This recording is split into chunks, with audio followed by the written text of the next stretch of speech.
If you need unlimited domination, clutch time, or anything else grinded, make sure you hit up Rose NBA on Twitter for quick, safe, and reliable grinding services. Yo, what is good, YouTube, and welcome back to another JC2K video. In today's video, we're going to be ranking the best power forwards in NBA 2K23 MyTEAM here on a tier list. Before we hop into the video, if you haven't already, make sure you hit that subscribe button. Help me push towards the 8,000 subscriber mark on the channel. I upload every single day, generally multiple videos a day, and I would really appreciate your support if you haven't already, if you do subscribe. Without further ado, let's hop right into it, and let's start off with Jabari Smith Jr. So, Jabari is not an amazing card, I'll be completely honest. I just think even though he does have a very good jump shot at the power forward position, I know he's listed at 6'10", but he has a very thin, small player build that just doesn't look elite at that power forward position, even being 6'10". He's got acceptable speed. Defense is pretty mediocre, though. He's got a couple good silver badges, but not great playmaking. Very good shooter, and he's a solid enough slasher as well, but doesn't do a ton in terms of athleticism and playmaking. I think he's like C to D tier. Not one of the better cards on this list, but I do think he's better than a guy like Ousmane Dieng, who is very similar to Jabari Smith in a lot of ways, but not quite as good of a shooter. A little bit better playmaker, but his jumper is pretty bad as well, and he's another guy who doesn't play a ton of defense, so he's a D tier guy for me. Paulo Banchero is like, I don't know. I like Paulo still. I like his release a lot. I think he's a solid option. I don't know if it's fair to put him B tier because there are a lot of good cards in this list, but for now we are going to put him in that B tier. May wind up moving him down to high C tier, but I do think Paulo is a really solid card. Dunks the ball at a high level, plays better defense than his stats suggest, has a smooth, fast release, and has really good size with a great player build at the power forward position. I think he's a really good card. Before we continue, leave a comment. Let me know what your power forwards are in my team right now. Which cards are you running at that power forward position, and who do you want to get for your power forward position in my team? Also, there may be some cards that are not on this list that you want to know about. So if you want to know about those and they're not on this tier list, make sure you leave a comment and ask me what I think about those cards at the power forward position as well. But moving on, we got Andre Kirilenko. I think AK's better at the small forward position than the power forward position, I think, because I think his defense can shine a little bit more there. But he's a very capable interior defender in addition to his perimeter defense. He's got a pretty solid release. He's a good pick and pop type guy at the power forward position, can catch and shoot and play defense. I just don't think he gives you the versatility of some of the athletic power forwards on this list. I still think he is a pretty solid card, though, and probably also going to go around that B tier. Anthony Davis is S tier. He's the best power forward in the game. This card is incredible. Best center or best power forward, depending on where you want to play him. He's best at both of those positions. He's got a really solid release, elite playmaking ability, great size, and elite all-around defender. Obviously complete on the badges. I mean, Anthony Davis, if y'all haven't seen already, you're gonna see. Like, this card is insane. He's an elite interior defender, really good on the perimeter, dunks the ball at a high level, shoots at a high level, has great athleticism, incredible badges. He's just so good and so complete in my team. Really easy S tier for me. Blake Griffin is gonna go high B as well. I know we might have a lot of B tier guys. I might have to move some guys like Paulo down, unfortunately, but Blake, really great athlete, half bully as well. Not an elite defender, but I think that matters a little less the power forward position. His interior ability defensively doesn't have insane speed either, but he's got a good release, can shoot the ball at a high level, and obviously is super athletic. Still a really good card at the power forward position. Chris Bosh is going to go high A tier for me at power forward. I still think he is a very good power forward, great release, just doesn't quite have the speed with only a 72 base speed on the card to be that elite level power forward. Unfortunately, I still think he is a very solid card, though, and he does deserve a spot in the A tier, especially with his pick and pop ability and his post ability and his size.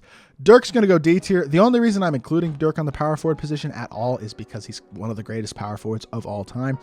I don't think this card should play the power forward position at all in my team. One, his release isn't that good. Number two, he's really slow. Number three, not a great athlete.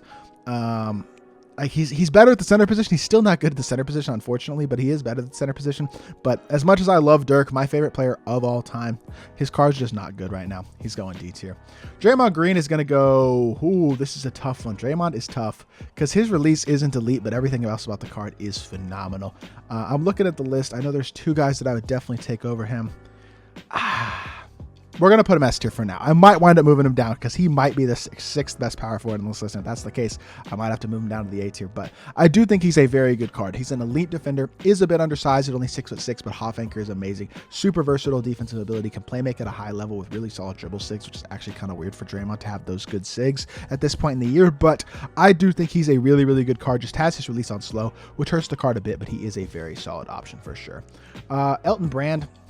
Slow release. Badges and stats say he's better than he is. I'll be completely honest. This card does not play very well every time I play against him. He's got decent speed. Not a great shooter. Pretty good all-around defender with some good defensive stats, but he's just so, this card plays so much more mediocre than the stats and badges say that he should, to be completely honest.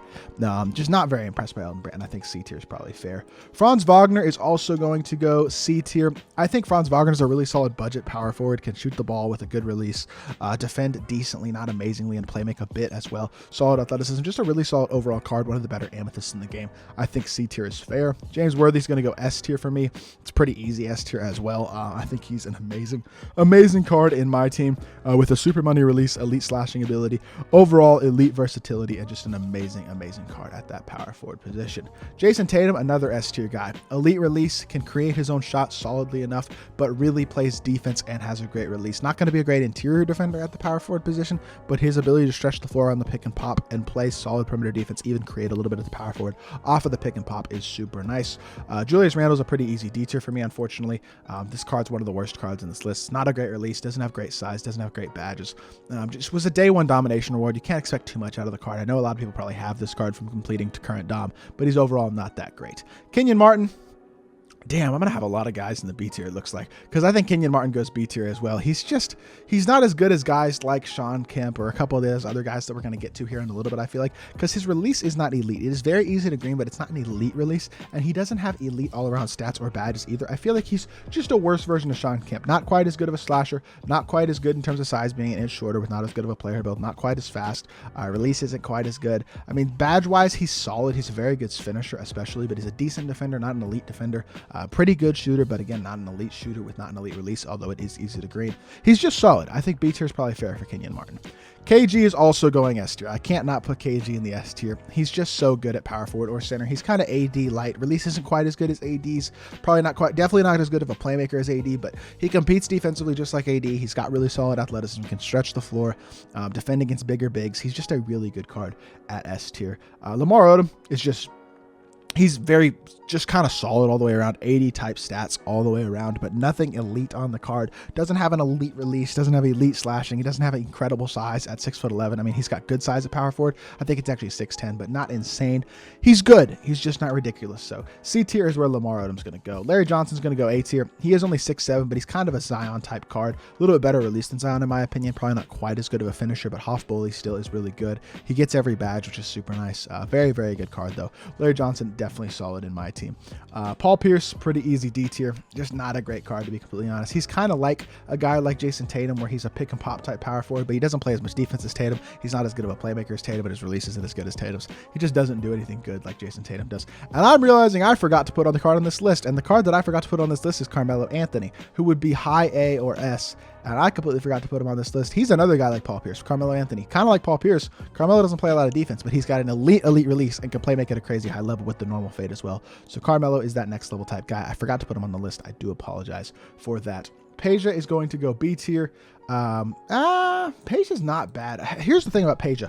Really good in the pick and pop. Better at power forward than small forward, because I think his lack of athleticism matters less at the power forward position, because it's his lack of speed isn't going to be quite as crucial when he's not guarding on ball. He's a decent defender. He can get every defensive badge. He's an elite pick and pop guy with a really good release. I would be completely honest. I think Peja deserves to be in the A tier for the power forward position. He's a very solid card. Rashard Lewis is going to go B tier. He's just not special. He's not horrible, but he's not nothing special at the power forward position. I don't think he's a bad card by any means. I just don't think he's that next level elite. Doesn't have an elite release either. That's kind of the issue with him. He's just kind of an average type of guy. Not amazing at anything really specifically. Really good best shooting badges, but his release isn't elite. He's just solid. He's going to do a good job coming in at the B tier. Robert Horry, elite shooter. Doesn't do a ton else. He's got a little bit of defense and a little bit of athleticism, I guess, but really he's a guy with a really good release who can shoot the ball at a super high level and doesn't do a ton else for you. Sean Kemp is going to go high A, like probably my favorite card in A tier at the power forward position. Really good release, a great dunker, solid enough defender. Honestly, I personally prefer him over Draymond Green at the power forward position, but I do think Draymond is probably objectively the better card, even if I prefer Sean Kemp for my personal playstyle. So I will leave Kemp in A and Draymond in S, but I do think Kemp is an amazing card. Zach Randolph, also an interior beast, really solid. Doesn't have an elite release, but can stretch the floor with a solid enough release and an interior beast on both ends of the court. Good size at power forward, really good card as well. And then the final guy on this list is going to be Zion Williamson, who I think is very, very similar to Larry Johnson. So I'm going to throw him in that A tier as well. Not as good of a release as Larry, a little bit better finisher. They're both really good slashing to the rim. Don't have elite sides at only 6'7", but have really wide, big player builds that helped him out a lot. High vertical allows Zion to get a ton of rebounds as well and play better defense than his height would suggest. Just really versatile, really good elite slasher, can shoot wide open. Zion's a really, really good card in my team. So this is my tier list of the best power forwards in my team right now. Let me know what you think of the list down in the comment section down below. And if you did enjoy the video, make sure you hit that like button, leave a comment, and subscribe. I'll be back with more 2K content very, very soon, and I appreciate y'all. Peace.